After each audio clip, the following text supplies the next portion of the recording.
বন্ধুরা, আশা করি ভালো আছো।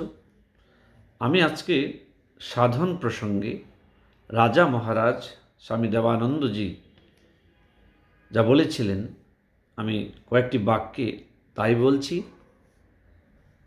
আসলে গীতায় বলেছিলেন, আমরা জানি শ্লোকটি, সর্বধর্মান পরিত্যজ্য মামিকম শরণং ব্রজ। অর্থাৎ যা কিছু সব ত্যাগ করে কেবল আমাকেই আশ্রয় করো।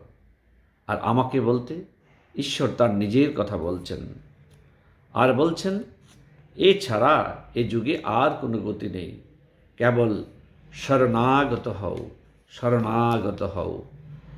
শরণাগত বলতে আমরা কি বুঝি? আমাদের কি কিছু করতে হবে না? শুধু শ্রীহরির পায়ে আমরা পড়ে থাকব? না, হাত পা গুটিয়ে বসে থাকলে চলবে না, তা নয়। কিন্তু তার কাছে সরল প্রাণে সর্বদা প্রার্থনা করতে হবে, হে প্রভু, আমি ভালো মন্দ কিছুই জানি না, আমি তোমার আশ্রিত। আমার যা অভাব তা তুমি পূরণ করে দাও।